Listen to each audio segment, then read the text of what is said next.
Salut les bouseux! Pour aujourd'hui, je fais encore un petit vlog. J'ai toujours pas de texte finalisé pour l'instant. Bon, j'écris, mais j'ai pas la motivation pour terminer un texte. Alors, je vous propose encore un petit vlog. On parlera d'abord d'un projet d'œil du bouseux, puis un petit mot sur les résultats de la présidentielle, et après je vous montrerai un Masser. Alors tout d'abord, le projet d'œil du bouseux sur lequel je commence à faire des recherches depuis quelques jours.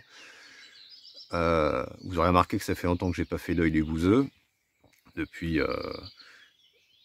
depuis juillet dernier, parce que, entre autres choses, la production du dernier œil du bouseux a été assez laborieuse, vu que j'ai été en compagnie d'une personne qui déclenchait des disputes pour orienter mon travail, et ça m'a un peu cassé. Mais là, j'ai trouvé un sujet qui me motive et qui devrait être, je pense, intéressant. Et donc, je pense que le prochain œil du bouseux devrait être sur les formations et les conférences proposées par Vincent Flibustier, qui est le fondateur de Nordpress, qui propose des formations à 200, 300 euros la matinée, 500 euros la journée, notamment des formations soi-disant à l'éducation aux médias et à l'esprit critique dans des écoles, alors que lui-même n'a suivi absolument aucune formation et qu'il n'est pas forcément pas très au point, on va dire, et pas très clair sur certaines choses.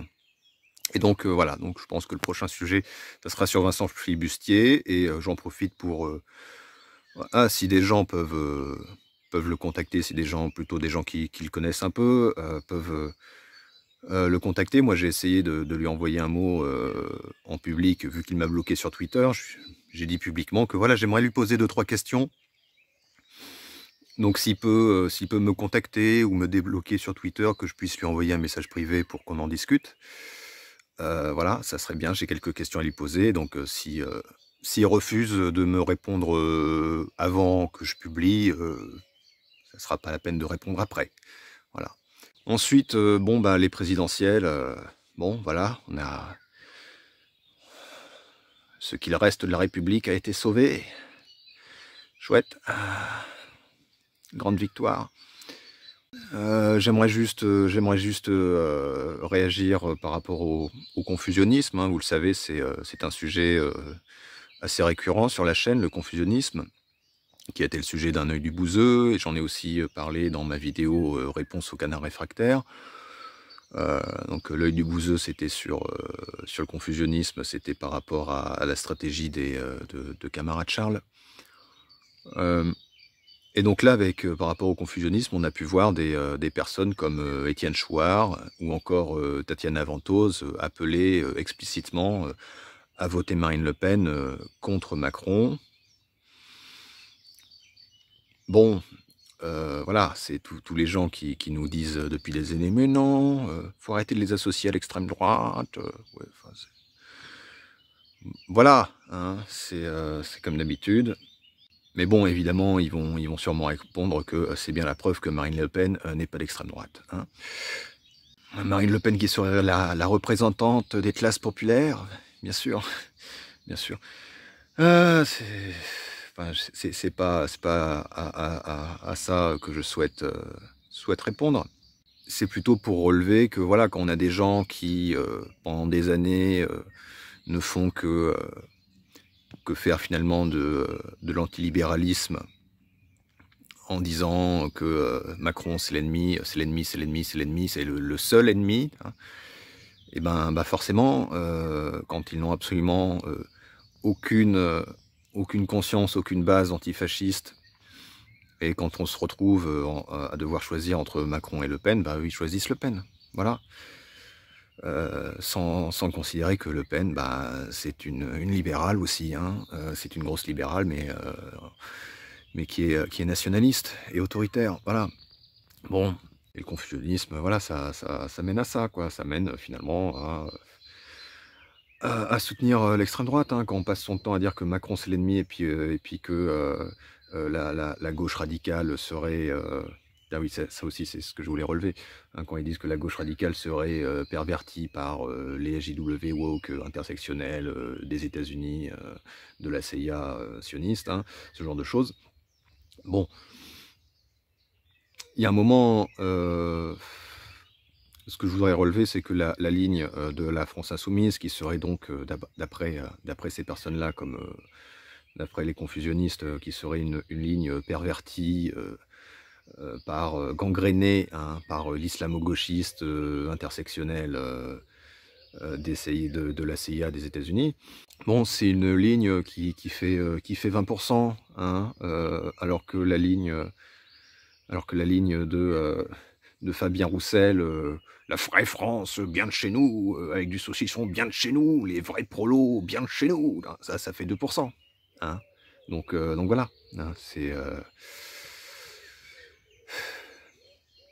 donc il serait temps de se ressaisir et de se dire, bah écoutez, une ligne de gauche radicale à la France Insoumise, même si moi j'ai beaucoup de critiques à faire, hein, notamment en ce qui concerne la plus grosse critique, ça serait surtout une tendance à faire dans la démagogie populiste, hein, à la France Insoumise, mais bon, je pense qu'il y a pire, hein, voilà.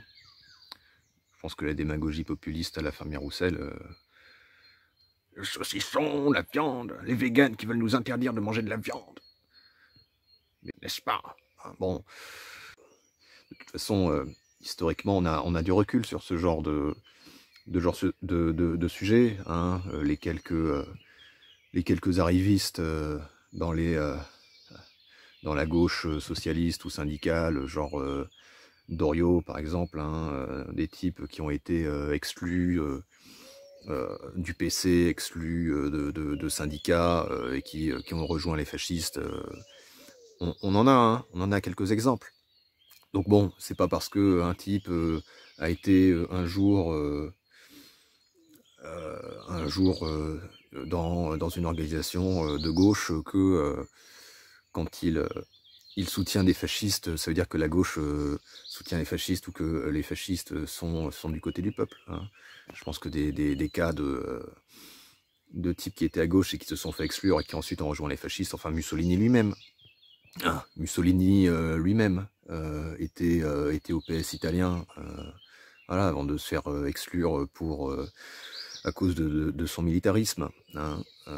Bon, ça fait pas de l'Italie fasciste la sauveuse du peuple italien, hein, surtout quand on a vu le résultat, hein, pour finir par se faire pendre sur la place publique par les pieds, hein.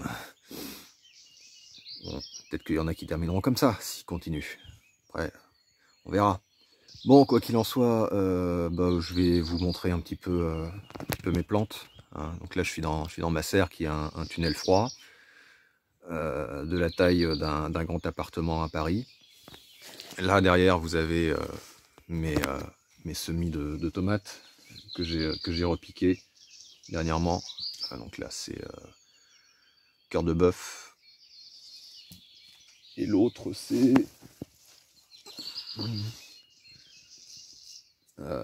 l'aroma. Voilà, c'est l'aroma, ça. Je vais en planter quelques-unes en serre et après en pleine terre. J'essaie de faire autant que possible mes propres semis, même si pour certaines plantes qui demandent beaucoup de chaleur, vu que la serre elle n'est pas chauffée, c'est pas toujours évident. Qu'est-ce qu'il y a d'autre à vous montrer? Là on a là c'est des courgettes longues ou rondes, celle-ci.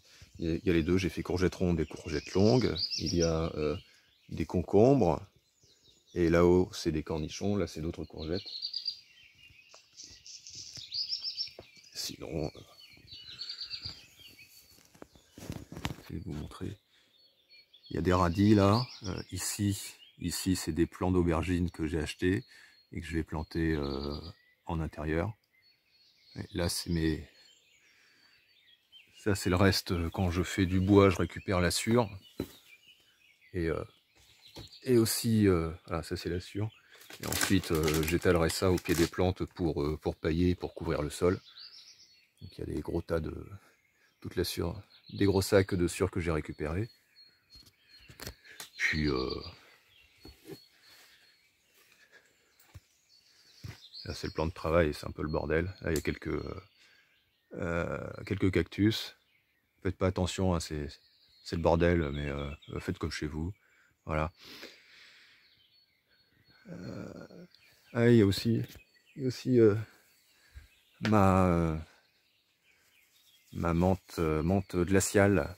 Hein. Il y a quelques années, j'avais commencé à faire une collection de menthes, et j'en avais une quinzaine de variétés. Puis bon, j'en ai eu marre, vu qu'il y en a plein qui se gardent assez mal. Hein. Les variétés un peu spéciales, c'est pas très rustique, mais j'en ai gardé. J'ai gardé 3 variétés. Il y a la menthe glaciale, la menthe marocaine et la menthe poivrée. Et donc la menthe glaciale, je m'en fais du sirop. Ah. Et sinon voilà, bon, peut-être que dans quelques mois, on fera un tour dans le potager à l'extérieur quand ça aura poussé. Là pour l'instant, il n'y a que des fèves. Et puis bah, j'y mettrai des tomates, les courgettes, des haricots blancs aussi. Voilà. Bon, j'espère faire une émission travaillée pour la semaine prochaine. Et donc à côté, je suis aussi donc sur un œil du bouseux. Bon, voilà pour les nouvelles. Allez, prenez soin de vous. Des bisous et tout ça. Salut les bouseux.